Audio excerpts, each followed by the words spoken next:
Hello, this is Mr. Case, and this is 21.4c. 21.4c. Last time we were talking about Peter the First, or Peter the Great, and how he westernized Russia.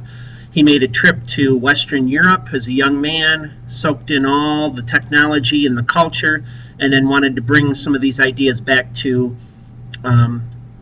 Russia. Well, he ran into some problems. The nobles didn't like what he was doing. The Russian church didn't like what he was doing. He even took the bells out of the Russian Orthodox Church and melted them down to make cannons. How rude. Well, that's Peter the Great. He is dragging Russia into modern times, kicking and screaming. Westernizing Russia.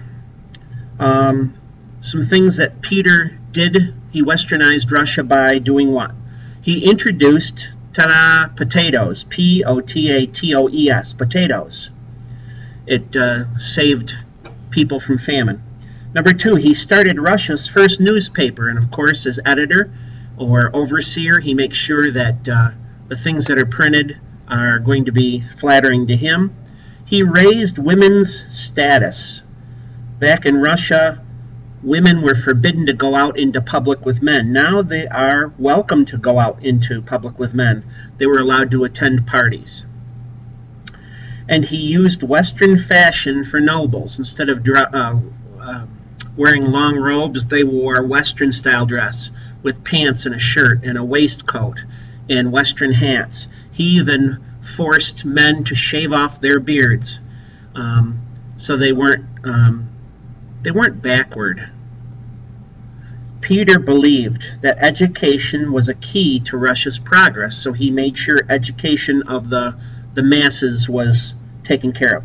New capital. He is going to gain territory on the Baltic Sea. Now, the Baltic Sea leads out into the North Sea, into the Atlantic. And he gained territory on the Baltic Sea and built a warm water seaport called St. Petersburg. St. Petersburg, to gain easy access to the West. Remember, Russia did not have any warm water ports. Their only seaport, Archangel, was up in the Arctic Ocean, and that was choked with ice most of the time. Peter had fought Sweden for 21 years to accomplish this. He fought Sweden and defeated them and won a swampy bit of land on the end of the Baltic Sea. So he builds this Western-style capital in a spoke pattern where all the roads lead down to the harbor.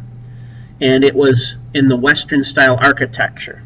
For better or worse, Peter the Great tried to reform culture and government of Russia. He did a good job in modernizing Russia as best he could. But they're still behind the times. So you got to give some respect for Peter the First or Peter the Great. This is Mr. Case. I'm out.